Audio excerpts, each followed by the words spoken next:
Coming up next, the epic conclusion to The Warden and the Wolf King. Woohoo!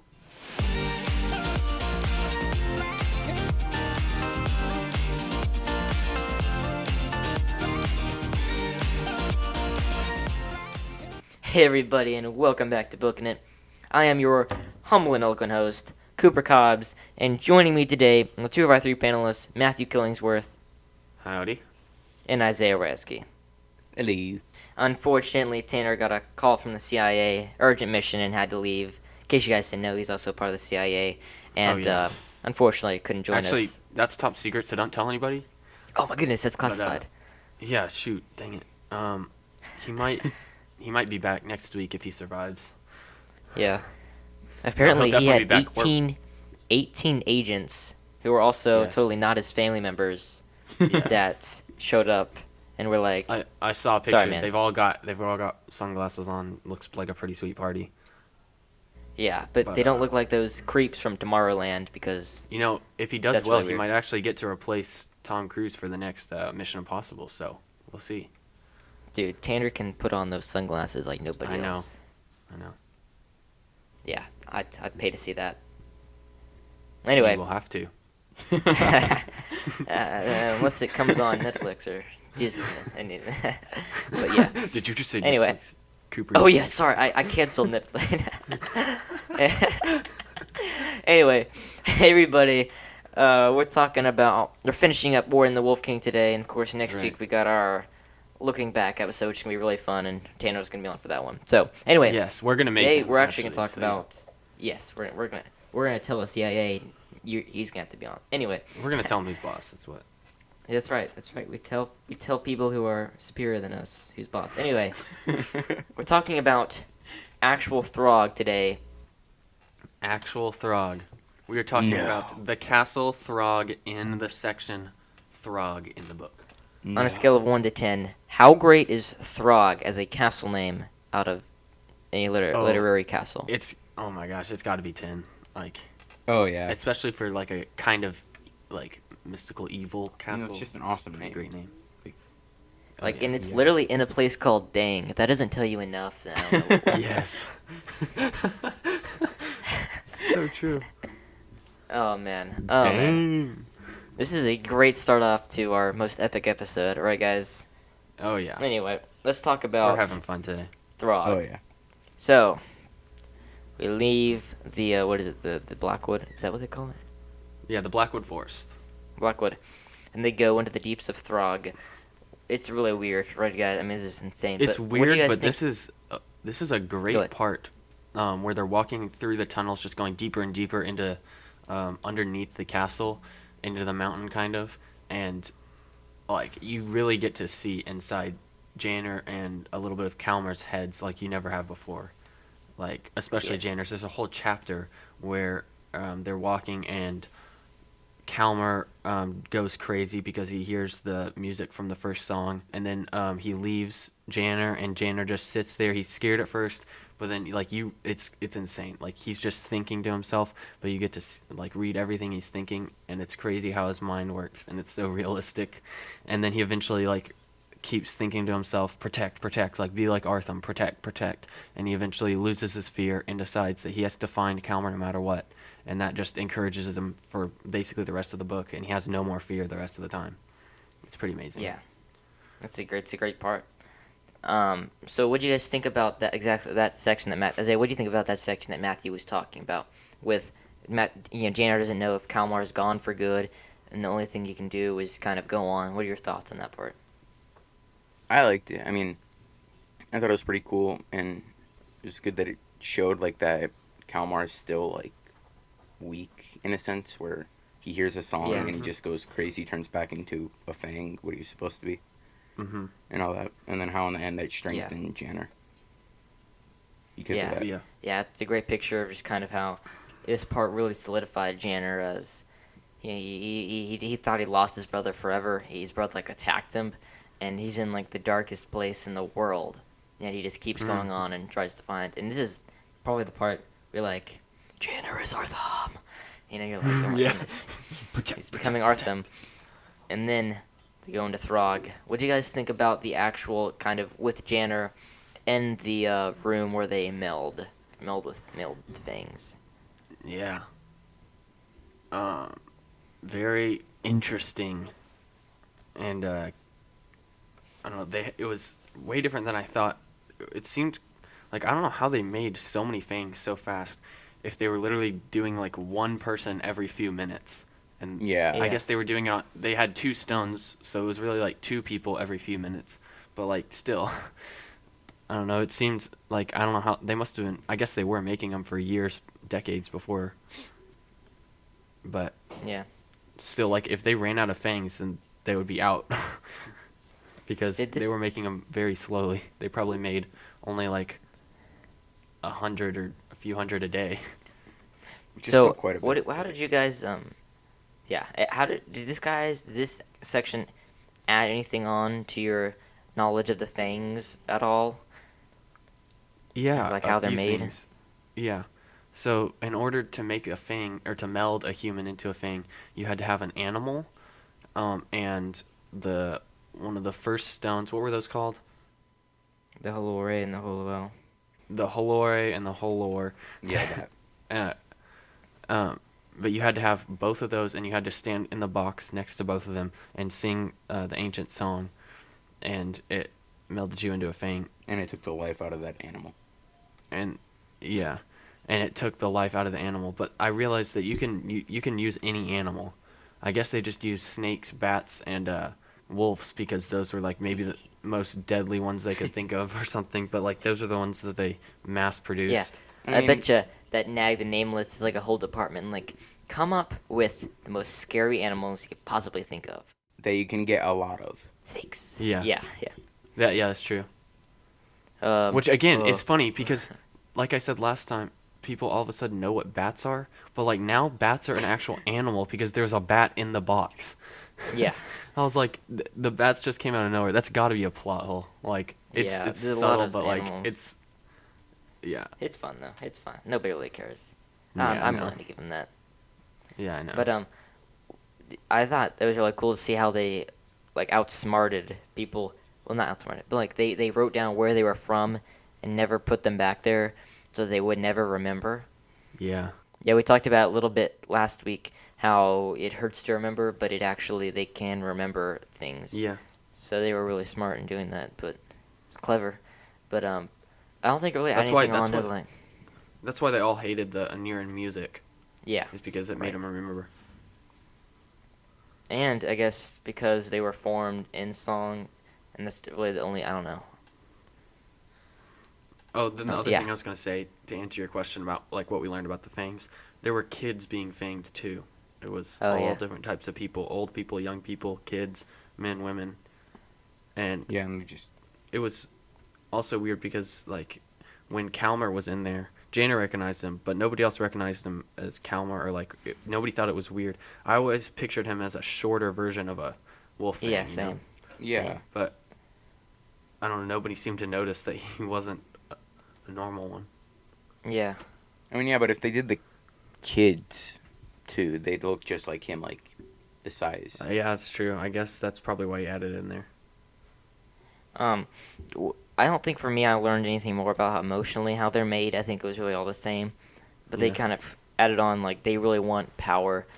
They really want to have that power, which is kind of why they ended up doing it, which I thought was kind of cool. It seemed like it was either that or it was just fear because they realized they were either going to die or they were going to be fanged, so they chose Fang. That was Calmer and Artham's thought, I guess, Right. when they were finally broken. And has Yes. been. Yeah. Now that you think about it, basically their whole family is Clovens. Yeah, true. Anything else you want to say about this section before I move on to the Bonifer? No, we really need to move on because there's a You lot do, more to guys. talk about. This might be a longer episode. Okay. So Bonifer Squoon is a spider now. What the heck? Yes. Yeah. yes. Was this somehow more creepy? Well, you meet him, he's like, I always wanted to be powerful, and a fang. Takes a spider, becomes a fang. Wait, what? I know. It's like really I thought it was fast. kind of. I honestly thought that was kind of stupid of him. Mhm. Yeah. I mean, we're learning so much about Bonifer Squoon in these little sections, Yeah. and he just kind of ends Bonifer School and not really. I would have liked it better if he had just died in Monster in the Hollows. There's really no point in him being here. Yeah. Yeah, and then it would have been even like almost creepier to hear like the things every chapter or every section about his past. Yeah, I agree.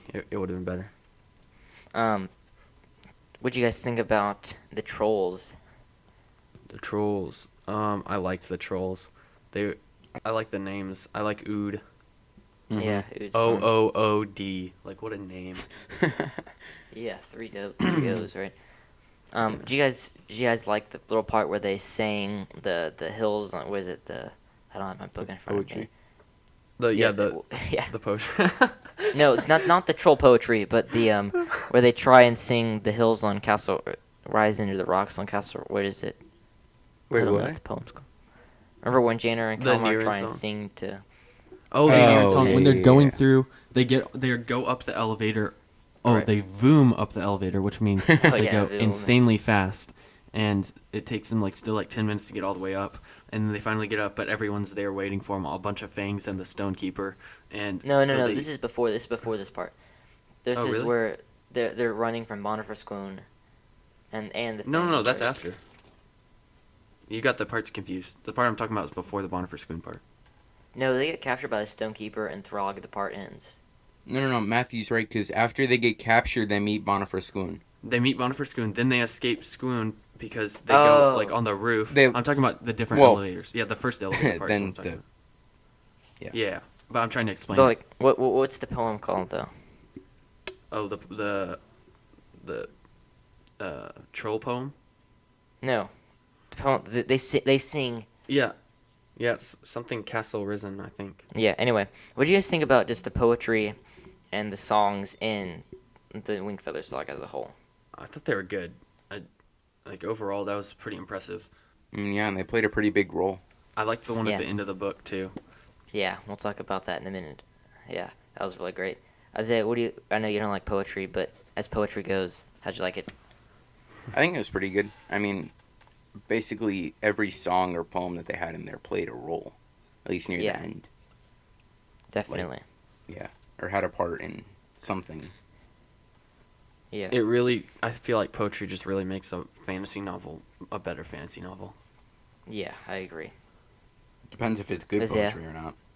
Yeah, it's true. All the modern the day best fantasy poetry is the writers, troll. yeah. The troll poetry Oh, is easily definitely. the best. Oh, Basically, definitely. That just was- say whatever weird sound comes to your mind, like squaggle, gear, burr. But I feel like it would be really cool to hear though. I feel like he kind of described it if he in a way that actually was like really if he cool. memorized it and knew what he was saying. Yeah, I know, right?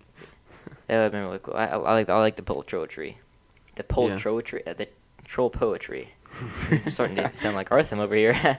But let's see.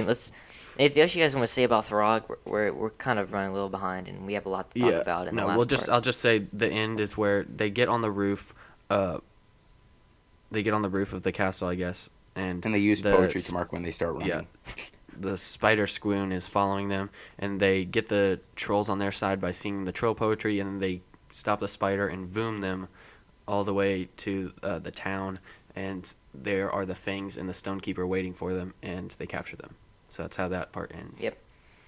So Yep. let's start with the realization that Dag the Nameless is their uncle. Matthew finally had that revealed. Surprise. Matthew, what do you think about that? I think it fits well.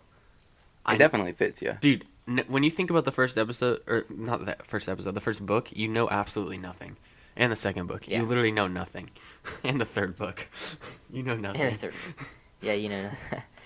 I had a friend tell me that like one of the reasons why they really liked the third book is because they do find out some more stuff. It is kind of more of a learning Yeah.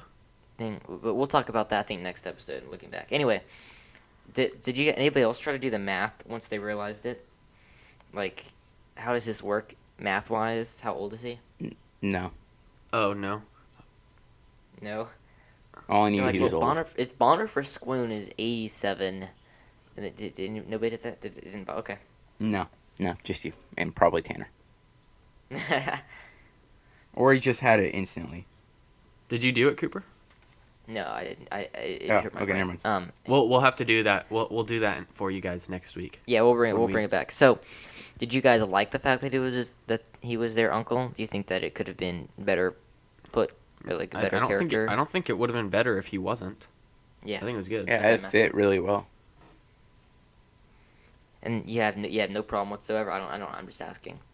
No? Not really. No. Or great uncle technically, but I think it made it better. It made it better that he was part of the family. No, yeah, Mhm. I think so too. I think that adds, especially because he's in whenever they do the song magic thingy majab, kind Yeah. of like that. And also makes him able to speak to the dragons because only That's true. That's a good point. royal and urine blood That's an can. essential part. Yeah. Yeah, then he Um, becomes one. And it also, I love the backstory for why he's evil. Like, it's Yeah. really good. Yeah. it's really good. Every villain has to have why are they bad and And why did they like, fail. Honestly, so many of them are so stupid. Like in other books and things, like there's no reason that they're bad except that they're just the bad guys, and that's just how it is. Yeah. No questions asked. But this one, like the backstory is And why did I say Harry Potter is kind of one of those? really. I think Voldemort has a good backstory. We'll talk like with Voldemort. When? Are you gonna let us do a Harry Potter episode? I've been dying. Come to. on. I want to so please, bad. please.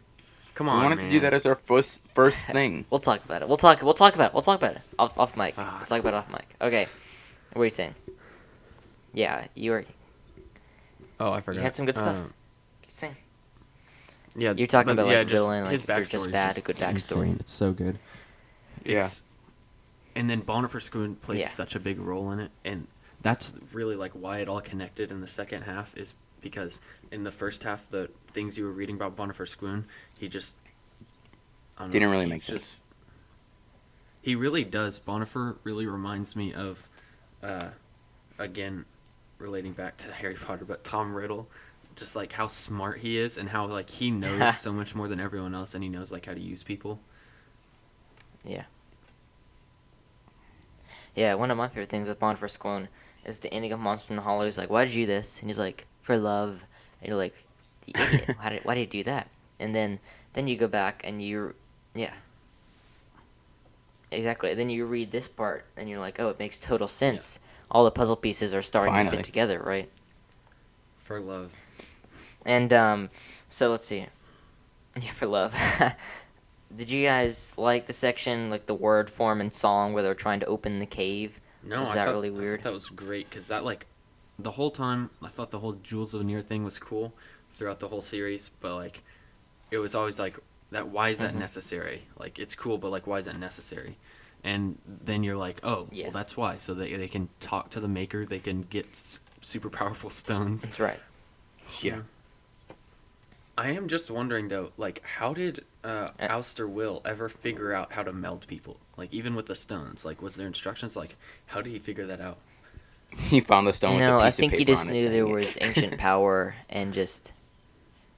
Yeah, I don't know. I think it's. I recently reread The Magician's Nephew, and there's the part where Uncle Andrew's trying to turn the dust that was from another world into Mhm. the rings, and I think it's purposely kind of left out to use your imagination. So I don't think we're supposed to think too hard about it. It's not an essential part, but I'm sure he again did much experimentation.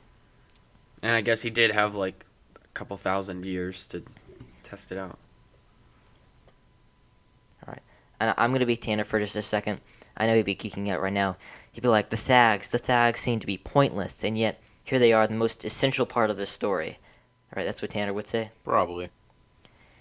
I mean, it is pretty great. It's like these Thags, like, it's kind of cool. They're the part of the Aniran backstory. That's what the Aniran kids do, and then you're like, Andy Peters like, yeah, that's true, and then bam, they actually can do Yes. this too. They can open a Yes. cave. Yeah, it's insane. Let's see, what part is after this? Oh, this is the weird part with the dragon, right? Yeah. So now the Nameless, he gets one of those stones, and then he tries to meld with Jurgen. So let's kind of go back. Oh, whoa. You just skipped like a lot, man. Oh, what'd I skip? Them getting captured, so- Naganimus explaining that he's yeah. the uncle. So they almost defeat Nag the That's Nameless true. because they find out, we didn't even explain this, Nag the Nameless is very weak as a person. Right. The only power he has is because powerful people do what he tells them to, which I have no idea why they do.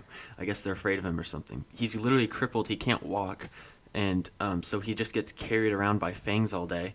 And then, the fangs set him down in the, what do you call it? The fang of fire.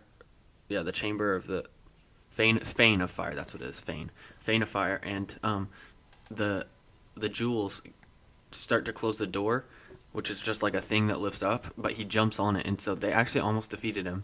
But then the crippled guy figures out how to get out, and then he takes him prisoner on the ship, explains who he is to the boys, and forces Lily to summon the dragon Jurgen with a Jurgen song. And then that chapter, you find out so much stuff that's happened and will happen, Right. and that is happening. So I guess it's not really a spoiler if we say it in here. No, but, this is going to be a very heavy spoiler episode. I mean, if you came listening to this podcast and didn't expect spoilers, I mean, we're talking and reviewing We're books. sorry. We're going to have spoilers. We're literally Right. talking about what happened in Right. the book. All right, so we're going to have Okay, spoilers. okay. Anyway, Yeah. so... No, I'm just saying. So Jurgen eats Poto, basically. Well, wait, whoa, You we're find not out there. We're not because- there yet. No, that's when you find out. Yeah, we are. That's when you find out because Yeah. Janner has the Well, vision. hang on. Hang on. Before I want to just go back, and I just want to review Jurgen's history before we kind of talk Oh. about it real quick. Okay. So, Okay, that's a good idea because it's kind of split up. It's never really just said straight in the books. so basically, he's the Dragon King. Ouster Will killed his son, and the dragons dove down trying to get the Halore and the Horlewell to try and heal him, but Ouster Will stole those, and Jurgen has become really just kind of, I don't know, hurt emotionally ever since then, like big dragons do when they're sad. And then basically he lives life. He's obviously got this long hatred in his heart for Ouster Will. And then his daughter, Poto hunts and cripples his daughter, Holwyn, which is she's a big part of the story. And then Jurgen goes and he has this hatred in his heart for Poto, but he allows him to cross the ocean one more time to get to the Green Hollows with his family.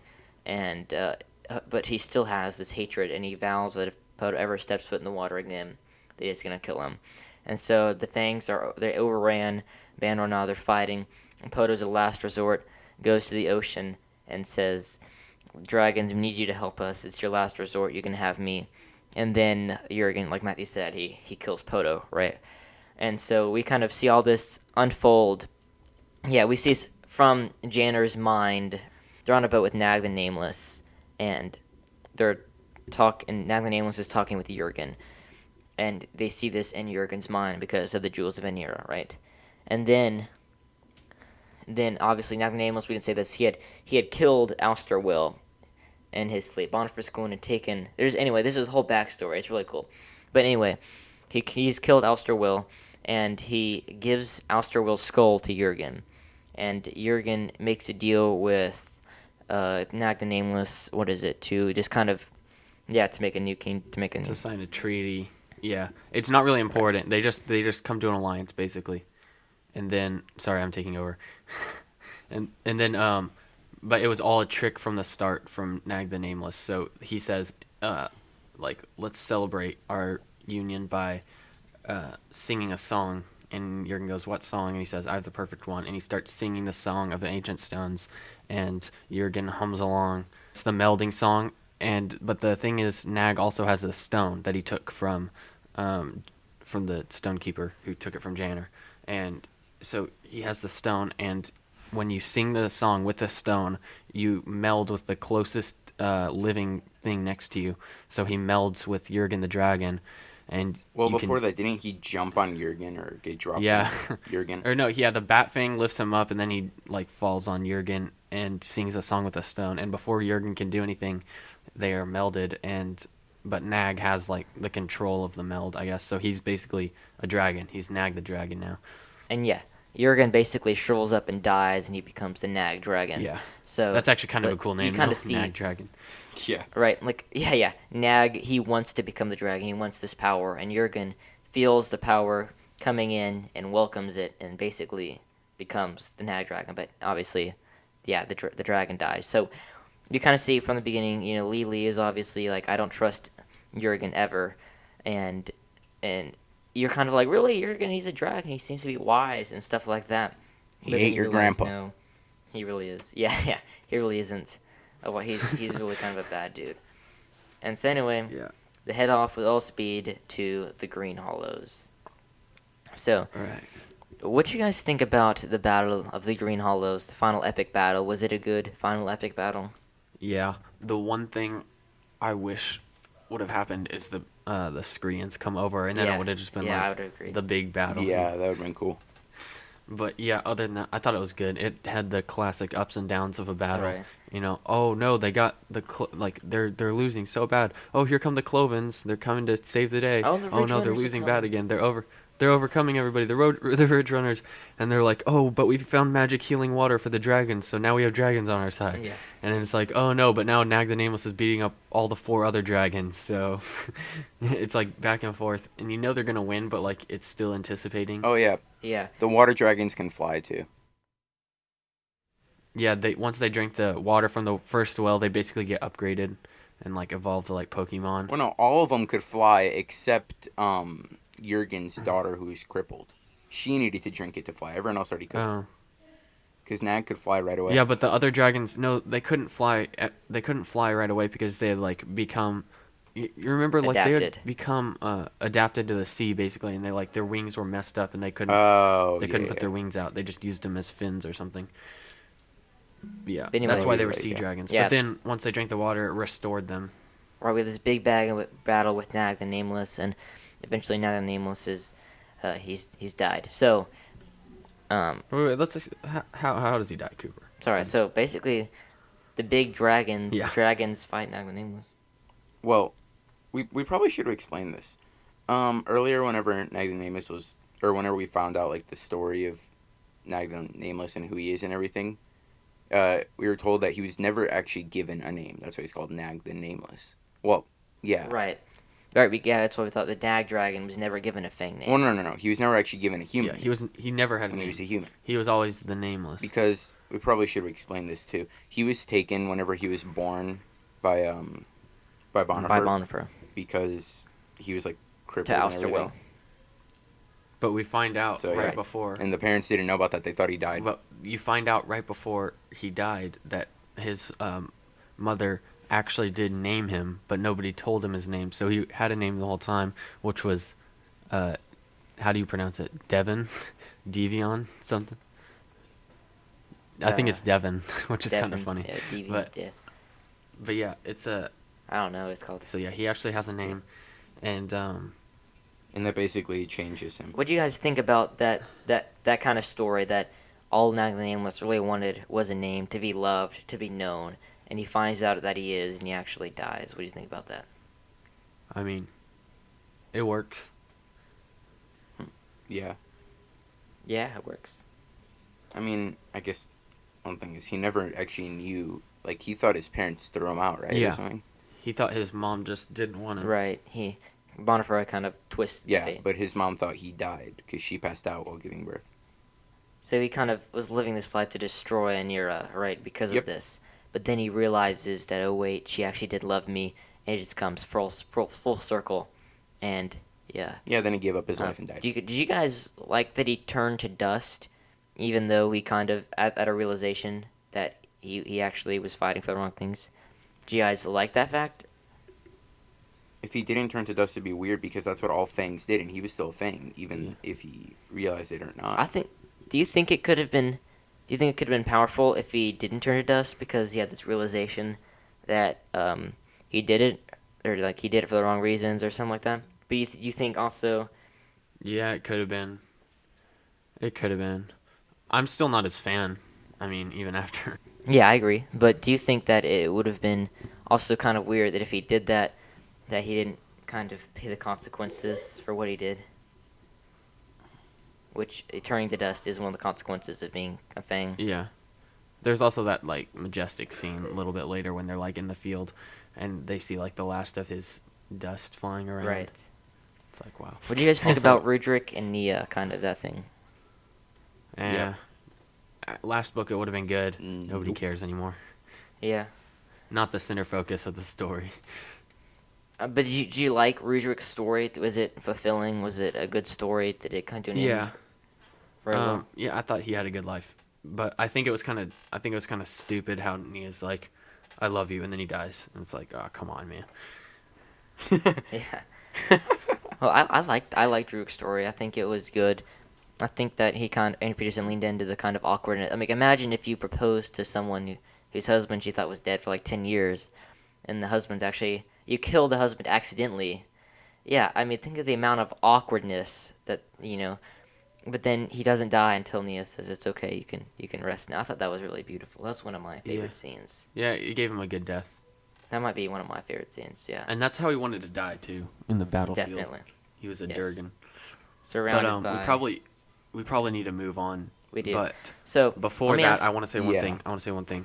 So there was a part earlier in the book when I think like this would be such an insane movie scene, like for the end of like a scene of a movie, and I can't remember exactly when it is. It might be like when they're in the cave, or when they're below the castle risen, and someone says like, "Nag, what's your name?" And he turns and looks at him and goes, "I have no name." And then I was like, wow, that would be such a strong That's- movie scene, Yeah. like a dark ending to a scene Yeah. or something. What do you guys think about the big battle not being the end? Were you kind of confused at how much of the book was left? Yes, I loved that. I loved that because it showed it wasn't the full purpose, and there was something like you could tell there's a little bit of a build up like to something greater that was about to happen. Yeah, I thought it was pretty cool. I liked it a lot like that. Like Matthew said, you could tell if something was coming. You just said you didn't know what. Well, you kind of did know that like yeah. they were gonna fix all the fangs and the clovens, but you didn't know how, like, because Yeah. he didn't even know how. Yeah. Because he walked with the Maker. Yep. I loved that whole part about like him Yes, going in with the Maker definitely. and Janner's jealousy, kind of how only the king Right. could go. I want to But, say one thing too. I really like this part too. I think it kind of showed, hey, defeating Nag the Nameless was big, and you may have thought that was the real purpose, but actually, it's not the real purpose. And I But think it that wasn't. was also really cool. All right, so Isaiah, say what you wanted to say. So basically, when Nag died, all the Fangs kind of had no idea what to do. Their leader Yeah. just died, so he just kind of stopped fighting. And didn't they like make a camp in the field where he died and just kind of stayed there without Yeah, they just knowing kind of at all they what to just do? kind of made a circle Yeah. and looked at his dust that he turned into. Yeah. And then all the Cloven basically had no idea what to do either. They didn't know if they should go back to the forest or not. Yeah. Who is it? Kalmar told him to stay, though, because he had a plan to Mhm. change them all back, and then, Yeah. yeah, no, Right. we probably should talk about the... Well, actually, no. They did. Oh, They yeah, went they back went- to the they Blackwood, went- and then so basically, Kalmar, Janner, Lily, Nia, and the Sally's. Oh, Sally's. what are they called? Oh, Sally's. They all went to Anira, and then Kalmar and Janner and Mr. O'Sally, Big and O'Sally, decided to go back to get supplies and get people to help them rebuild Anira. But Kalmar has a plan because the night before he talked to the Maker, like we just discussed, and so he went back. Right. Let's Okay. let's stop there for a second. Let's just kind of talk So about that for a basically- minute. This is probably we can Yeah. all agree one of the best scenes. The middle of the night. Right. Kalmar wakes up Janner and Lily, and they go to the place where they know the Fane of Fire is because they'd already been there the day before. And yeah, so they know how to open it. They open it, and Kalmar goes in for a little while, and Janner and Lily just like fall asleep waiting for him. And then they all go back to bed. Yeah. But like that's another time when you see inside Also- Janner's head while he's just sitting there awake. right. Kind of Yeah, jealous we kind of- Kalmar. Yeah, we're in the Wolf King. It's kind of cool. I think it's the last three books. The whole saga. They have different perspectives of as who's the main character. Like the first one, you don't go very deep into Janner's head. He's the main character, but you don't go very deep. Then North of Beaten, you go deeper. He's always kind of been the main character when you think about it. Right, he is right, but it's not like in bold. Then you think. But that's okay, why he's that's why the ending makes Yep. so much sense. Right. because he always has kind of been the main character, even if it seems to be another character more Yeah. important than him at some points. Like he's always just the way it's written has been who the story is centered around. We probably should get to the ending But soon. it's kind of written. It's already. Yeah, hang on, getting hang on. late. It's written in a way that it's his perspective, but it's not fully his perspective. North to be even Right. more so. I think Monster Right. Hollow is actually a little less so. You kind of get it from context. But then when Wolf King, you really take on Janner's personality, and then here at the end, he hasn't really exactly forgiven Kalmar in his heart quite yet. And you haven't seen this for a while. You saw a little bit in Monster Hollows. Yeah, he kind of thinks that Kalmar has done like so much bad stuff, and he like fell to the temptation of being fanged and stuff, that like he shouldn't be the one who gets to walk with the Maker and get to be the king and all that. Like he thinks that he's trying to fight his jealousy. Like he knows it's wrong to be jealous, but he just can't help but thinking that he deserves it more. Which, Right, exactly. I mean, I guess he kind of does, but like it's also part of the story that like just like a redemption story Exactly. for Kalmar. And it's and for really powerful. everybody. But then he's just thinking these thoughts while Kalmar's talking to the Maker. But then he has this like full-on encounter with the Maker, and the Maker just says like, "Be still," and it's just really powerful. And he finally forgives Kalmar, and he just has a sense of clarity. He basically submerged everything in the war in the Wolf King. You don't see it, but then it just kind of rises to the surface, and it's just very powerful. Yeah. And incredible. Okay, so let's talk about the very end. So, the very end, what did you guys think about Janner sacrificing himself? Yeah, it was pretty cool. Yeah, so I hated it at first because I always hate it when people like die in books. But then like pretty quickly after, I was like, this has to happen. It makes so much sense. I should have seen it Well- before. This is the way. And I quote, is the way. and I quote, this is what Matthew said about the ending. He says, like the man AP scared me for a minute. He could have ended it so many ways that I wouldn't have been happy with, but he actually ended it very well, or something of that sort. Yeah. And so I agree that at first you're like, oh man, that's a terrible I'm ending. getting He quoted died. a lot But- today. Yep. yeah, but Yeah. you realize, hang on, that's a really great ending. It's fulfilled. It's amazing, and I think that's the It's a only great thing that ending. could have made Artham better. I feel like Artham was kind of stuck, and I feel like if not for Arundel, Andrew Peterson should have just kind of made him sacrifice somehow. Yeah. But again, I think that would have lessened Janner's sacrifice. So, We probably should explain what happened there. oh yeah, Kalmar and Janner bring back all the Cloven and Fangs and people that want to be part of a Nier. Only the people that want to. They don't force them to do anything. They explain the risks of staying and the benefits of going, and then they let whoever go with them goes. yeah, it's kind of like the Kingdom of God almost. Yeah, well, yeah, that's kind of the analogy. And Yep. but then they let him go, and then Kalmar gathers everyone the next morning in Anira, in front of the castle, and says, "Sing the song of the ancient stones," and holds up the stone. And but Jaina realizes what's going to happen. They're going to all turn into a wolf, and like a half fang, like Janner. Like Kalmar. Yeah. The Maker told him that he'd know what to do. Well, no, the Maker was singing the song, but he was saying instead of the blood of the beast, he said the blood of the boy imbues your bones. And that's when he figured it out. Right. Yes. And then he figured it out, and so he runs, grabs the stone from Kalmar, tells him to sing, which Kalmar obeys, and then everyone turns back into a human, except for Janner, who dies because he sacrificed his life so that everyone else could have a second chance. Which is great. And then Artham arrives like 2 seconds later. He literally just missed being a human. Yeah. I'm really not Artham's fan in this book. Yeah. Well, then after Artham all never that, gets fixed. He wasted it. well, after all that, Kalmar says he remembers where they Oh, yes. found the well, the first well. To Oh yeah, hear- this is the best part. So yeah, they're all mourning. Kalmar gives everybody new names. Well, yeah, and then, but wait, before Epilogue.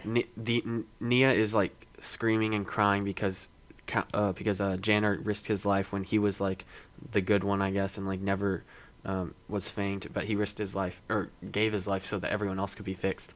And she says, "Can you guys go down to the Maker and demand that he fix them?" And they're like, "That's not how it works. You don't demand stuff from the Maker." And then she like tries to convince them to go, and they're like, no, there's no way, this is it. But then like the next day, Kalmar wakes everyone up, and he's like, "Me and Arthur were talking. We know where the we know where the first well is. We can get some water. We're just gonna go put Janner's body in there and see what happens. And then that ends, and I'm like, wow. Yeah, that that's is the an end of the Yeah, series. yeah. Kalmar's like, "Are you coming?" You know, we're gonna try and give him. Yeah. Yeah, and then so this is here. Let me see if I can find this text message. Isaiah, after Andrew Pearson finished reading the first two aloud, he started listening to them. Let me see if I can find. Oh. Yeah. I was really shocked. Oh yeah, here it is. Okay. Yeah. Okay, so this is on May 18th. Okay, Isaiah just finished the Wingfeather series. The ending was interesting. Is Andrew Peterson gonna write another book? Me. Not for the saga, no. IKR. It's a cliffhanger. There's a Wingfeather Tales, but doesn't mention Janner at all. And then Isaiah's like, angry face. What happens to Janner? 5 exclamation marks. I need to know. And I said, LOL. You'll have to guess. I almost sent something like that, but like, it's a good ending. It's a Yeah. really good. And like, ending. what do you think overall of the saga? Good, great. It's like it was great, and I need to know. So we can, see. I think a mark of a good book leaves you wanting more of that book, and I think that's exactly what this does. All right, I think we're gonna end it here. Do some donor shoutouts real quick, and then we'll kind of tie it all together next episode, and Tan will be on for that one. Sound great, guys? Don't forget about the bonus episode right. next week. On Christmas Day. Or that's not bonus, but like special. Christmas Day. Wait, Looking back on the whole series, we're gonna talk about all of our favorite stuff, all of our Yep. least favorite stuff. All right. It's gonna be great. I'm gonna go ahead and. Oh, sorry. I thought you were talking about the gift Yeah, matter. Yeah, same. next week, little bonus episode, or real episode. Oh yeah, next week is the Yes. Get the Magi. Okay.